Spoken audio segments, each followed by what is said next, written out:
विद्यार्थी मित्रांनो, आज आपण सूक्ष्मलक्षी अर्थशास्त्राची वैशिष्ट्य हा जो भाग आहे तो या ठिकाणी पाहणार आहोत. मागच्या तासाला आपण सूक्ष्मलक्षी अर्थशास्त्राचा अर्थ, व्याख्या आणि व्याप्ती हा जो भाग पाहिला. त्यामध्ये आपण सूक्ष्मलक्षी अर्थशास्त्राची व्याख्या पाहिली. अर्थव्यवस्थेचे सूक्ष्मदर्शी अध्ययन, अर्थव्यवस्थेचे सूक्ष्मदर्शी अध्ययन म्हणजे सूक्ष्मलक्षी अर्थशास्त्र होय. हीच व्याख्या आपण इंग्रजीमध्ये पाहिली.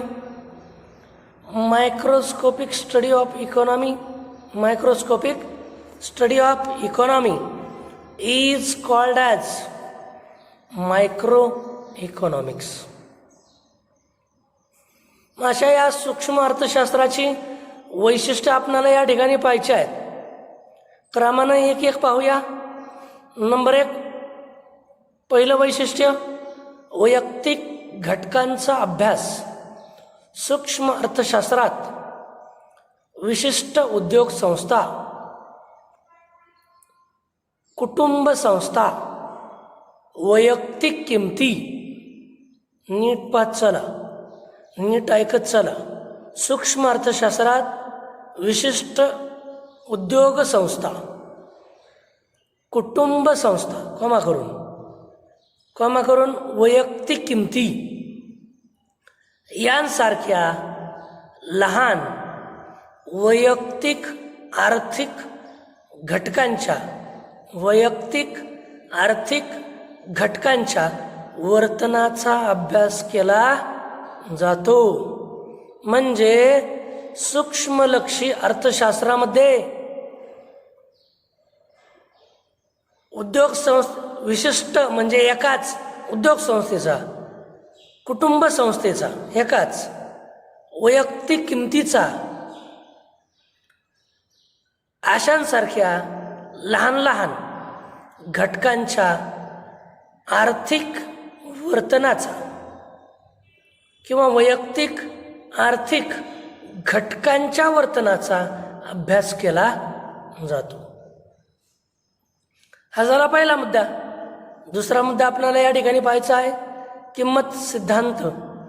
सूक्ष्म अर्थशास्त्र, सूक्ष्म अर्थशास्त्र वस्तू व सेवांच्या किंमत निश्चितीशी, वस्तू सेवांच्या किंमत निश्चितीशी, त्याचप्रमाणे उत्पादन घटकांच्या किंमत निश्चितीशी संबंधित आहे. 2 घटकांच्या किंमत निश्चितीशी संबंधित सूक्ष्म अर्थशास्त्र आहे. 1 वस्तू सेवांच्या किंमत निश्चितीशी संबंधित आणि 2 उत्पादन घटकांच्या किंमत निश्चितीशी संबंधित. म्हणून सूक्ष्म अर्थशास्त्राला किंमत सिद्धांत असेही म्हणतात. सूक्ष्म अर्थशास्त्र वस्तू व सेवांच्या किंमत निश्चितीशी संबंधित, त्याचप्रमाणे उत्पादन घटकांच्या किंमत निश्चितीशी संबंधित आहे.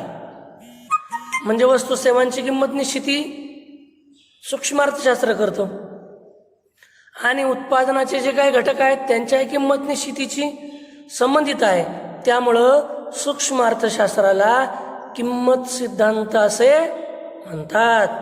कळलेल्या जागा येईल. सूक्ष्म अर्थशास्त्राला टिंब सिद्धांत असे म्हणतात, तर उत्तर येईल किंमत सिद्धांत. नंबर 3, तिसरं वैशिष्ट्य या ठिकाणी पाहायचं आहे, आंशिक समतोल. 2 घटकांमधील संतुलन, 2 घटकांमधील संतुलन म्हणजे समतोल होय. 2 घटकांमधील संतुलन म्हणजे समतोल होय. सूक्ष्मलक्षी अर्थशास्त्रीय विश्लेषण, सूक्ष्मलक्षी अर्थशास्त्रीय विश्लेषण म्हणजे आंशिक समतोलाचं विश्लेषण होय. सूक्ष्मलक्षी अर्थशास्त्रीय विश्लेषण म्हणजे आंशिक समतोलाचे विश्लेषण होय. या आंशिक समतोलामध्ये एक उपभोक्ता म्हणजे ग्राहक, एक उत्पादन संस्था, विशिष्ट उद्योग, एक उपभोक्ता, एक उत्पादन संस्था, विशिष्ट उद्योग इत्यादी वैयक्तिक आर्थिक घटकांचा आणि त्या घटकांच्या समतोलाचे विश्लेषण केले जाते.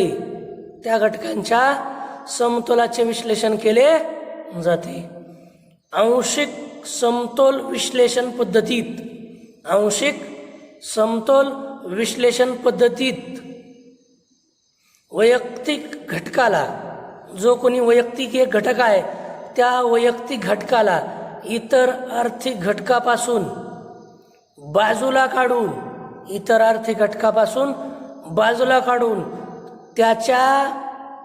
त्यांच्या समतोलाचा स्वतंत्रपणे तपशीलवार अभ्यास केला जातो.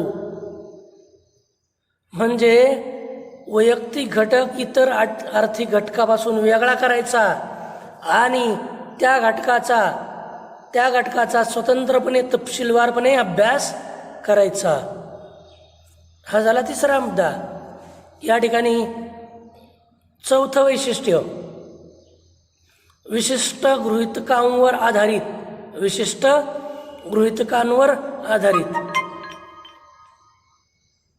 सूक्ष्मलक्षी अर्थशास्त्रातील नियम किंवा सिद्धांत. सूक्ष्मलक्ष्य अर्थशास्त्रातील विवेचनाची सुरुवात इतर परिस्थिती कायम या मूलभूत गृहीतकाचा आधार घेऊन सुरुवात केली जाते. म्हणजे सूक्ष्मलक्ष्य अर्थशास्त्रातील सिद्धांत किंवा नियम इतर परिस्थिती कायम या मूलभूत गृहीतकाने सुरुवात करूनच त्या ठिकाणी सिद्धांताची मांडणी केली जाते. त्यामुळे सूक्ष्मलक्ष्य अर्थशास्त्रीय सिद्धांत हे गृहीतकांवर आधारित आहेत. त्याच्या बरोबरीनं पूर्ण रोजगार, शुद्ध भांडवलशाही, पूर्ण स्पर्धा, सरकारचं निर्हस्तक्षेपाचं धोरण इत्यादी गृहीतकांवर सूक्ष्मलक्ष्य अर्थशास्त्रातील अनेक सिद्धांत अवलंबून आधारित आहेत. या गृहीतकांमुळं सिद्धांताचं विश्लेषण करणं सोपं जातं. म्हणजे थोडक्यात असं म्हणता येईल, एका वाक्यात असं सांगू की सूक्ष्मलक्ष्य अर्थशास्त्रातील सिद्धांत इतर परिस्थिती कायम या मूलभूत गृहीतकाचा आधार घेऊन त्या ठिकाणी सिद्धांताची सुरुवात होते. म्हणजे थोडक्यात असं म्हणता येईल की सिद्धांत हे गृहीतकांवर अवलंबून आहेत. नंबर 5, पाचवं वैशिष्ट्य, विभाजन पद्धत. सूक्ष्मलक्ष्य अर्थशास्त्रामध्ये अर्थव्यवस्थेचे लहानात लहान वैयक्तिक घटकांमध्ये विभाजन केले जाते. सूक्ष्मलक्ष्य अर्थशास्त्रात अर्थव्यवस्थेचे लहानात लहान वैयक्तिक घटकांमध्ये विभाजन केले जाते व नंतर प्रत्येक घटकाचा स्वतंत्रपणे तपशीलवार अभ्यास केला जातो. म्हणजेच सूक्ष्मलक्ष्य अर्थशास्त्रात विभाजन पद्धतीचा वापर केला जातो. सूक्ष्मलक्ष्य अर्थशास्त्रात लहान घटकांचा किंवा लहान घटकांमध्ये विभाजन केलं जातं व नंतर प्रत्येक घटकाचा स्वतंत्रपणे तपशीलवार अभ्यास केला जातो. म्हणजे सूक्ष्मलक्ष्य अर्थशास्त्रात विभाजन पद्धतीचा वापर केला जातो. या ठिकाणी याचं उत्तम मूर्तिमंत उदाहरण या ठिकाणी सांगता येईल. राष्ट्रीय उत्पन्नामधील वैयक्तिक उत्पन्नाचा अभ्यास, राष्ट्रीय उत्पन्नात वैयक्तिक उत्पन्नाचा अभ्यास. दुसरंही उदाहरण या ठिकाणी देता येईल, समग्र मागणीमधील वैयक्तिक मागणीचा अभ्यास इत्यादी. हा झाला 5वं वैशिष्ट्य. 6वं वैशिष्ट्य या ठिकाणी आपल्याला पाहायचं आहे, सीमांत तत्वाचा वापर. सीमांत तत्वाचा वापर. सीमांत तत्व किंवा त्या ठिकाणी सीमांत परिमाण म्हणजे काय? सीमांत परिमाण म्हणजे एका वाढीव नगामुळे एकूण परिमाणात होणारा बदल होय. एका वाढीव नगामुळे एकूण परिमाणात होणारा बदल. सीमांत परिमाण म्हणजे एका वाढीव नगामुळे एकूण परिमाणात होणारा बदल होय. ही जी सीमांत संकल्पना आहे, हे सूक्ष्मलक्षी आर्थिक विश्लेषणाचे एक मुख्य साधन आहे. सीमांत तत्वाचा वापर सूक्ष्म बदलांचा परिणाम उत्पादक व उपभोक्त्यांचे आर्थिक निर्णय घेताना त्या ठिकाणी यांचा वापर केला जातो. आणि पुढचं 7वं वैशिष्ट्य आहे बाजार रचनांचे विश्लेषण. सूक्ष्मलक्ष्य अर्थशास्त्रामध्ये पूर्ण स्पर्धा, मक्तेदारीयुक्त स्पर्धा, मक्तेदारी, अल्पाधिकार बाजार, 4 बाजारचे प्रकार आहेत. पूर्ण स्पर्धा, मक्तेदारीयुक्त स्पर्धा, तिसरा आहे मक्तेदारी, चौथा आहे अल्पाधिकार बाजार. या विविध बाजार रचनांचे विश्लेषण केले जाते. आणि शेवटचा आणि 8वा मुद्दा आहे या ठिकाणी मर्यादित व्याप्ती. सूक्ष्म अर्थशास्त्राची व्याप्ती फक्त वैयक्तिक घटकांपुरती मर्यादित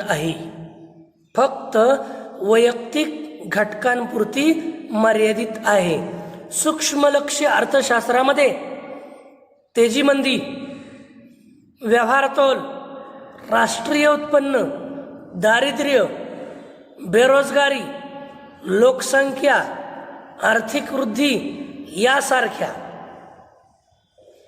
राष्ट्रव्यापी आर्थिक समस्यांशी संबंधित नसून फक्त वैयक्तिक घटकांशी, वैयक्तिक समस्यांशी संबंधित आहे. म्हणजे सूक्ष्मलक्ष्य अर्थशास्त्रामध्ये समग्र घटकांचा राष्ट्रीय समस्यांचा अभ्यास केला जात नाही. तेजीमंदी ही राष्ट्रीय समस्या आहे, व्यवहारतोल ही राष्ट्रीय समस्या आहे, राष्ट्रीय उत्पन्न ही राष्ट्रीय समस्या आहे, दारिद्र्य ही राष्ट्रीय समस्या आहे, बेरोजगारी राष्ट्रीय समस्या आहे, लोकसंख्या राष्ट्रीय समस्या, आर्थिक वृद्धी राष्ट्रीय समस्या आहे. अशासारख्या राष्ट्रव्यापी आर्थिक समस्या ज्या आहेत त्यांच्याशी संबंधित सूक्ष्म अर्थशास्त्र संबंधित नाही. तर सूक्ष्म अर्थशास्त्र फक्त वैयक्तिक घटकांपुरती मर्यादित त्यांची व्याप्ती आहे. अशा पद्धतीनं या ठिकाणी सूक्ष्म अर्थशास्त्राची वैशिष्ट्ये 8 सांगता येईल. परत एका दृष्टिक्षेपात पाहूया. वैयक्तिक घटकांचा अभ्यास, 2 किंमत सिद्धांत, 3 आंशिक समतोल, 4 विशिष्ट गृहीतकांवर आधारित, 5 विभाजन पद्धत, 6 सीमांत तत्वाचा वापर, 7 बाजार रचनांचे विश्लेषण, 8 मर्यादित व्याप्ती. अशा पद्धतीनं सूक्ष्म अर्थशास्त्राची वैशिष्ट्य या ठिकाणी स्पष्ट करता येतील. यानंतरचा जो भाग आपल्या पुस्तकामध्ये आहे सूक्ष्म अर्थशास्त्राचं महत्त्व, हा भाग कोविड-19मुळं त्या ठिकाणी वगळण्यात आलेला आहे. आणि त्यानंतर राहतो आपला शेवटचा भाग, शेवटचा पॉइंट, स्थूल अर्थशास्त्र. स्थूल अर्थशास्त्र व्याख्या, व्याप्ती आणि वैशिष्ट्य हा भाग राहतो. एका तासामध्ये, त्याच्या पुढच्या तासामध्ये तो भाग संपेल. परंतु आपण स्थूल अर्थशास्त्राचा अर्थ आणि व्याख्या आता आपण या ठिकाणी पाहणार आहोत. स्थूल अर्थशास्त्रात संपूर्ण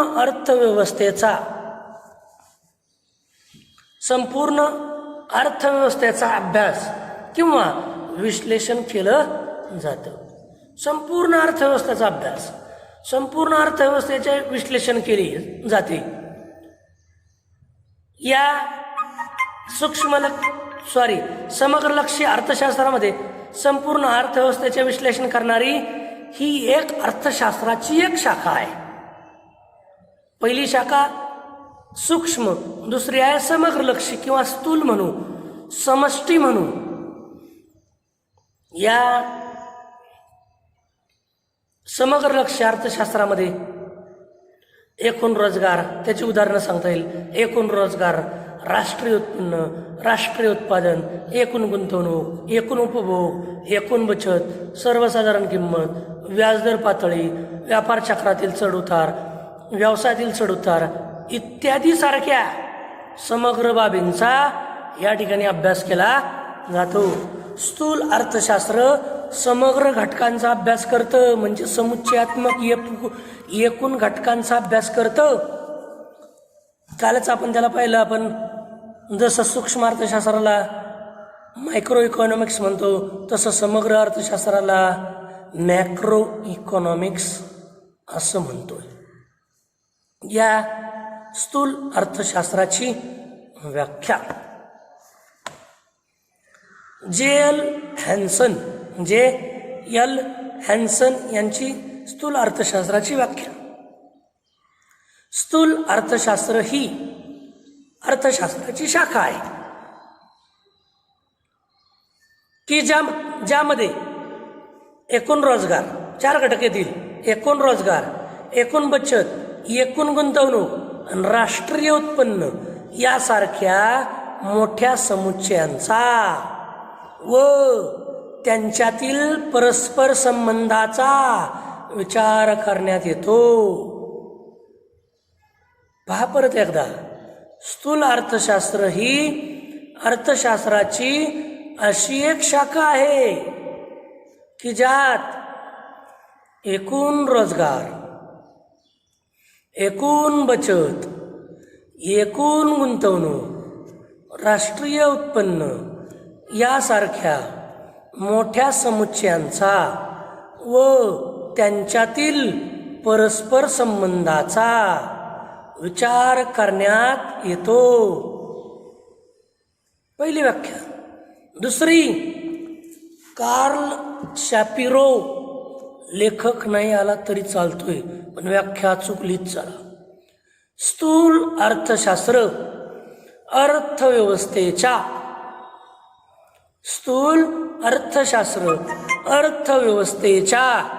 संपूर्ण कार्यपद्धतीशी संबंधित आहे. संपली व्याख्या. 7च शब्द आहेत. स्थूल अर्थशास्त्र अर्थव्यवस्थेच्या संपूर्ण कार्यपद्धतीशी संबंधित आहे. संपली व्याख्या.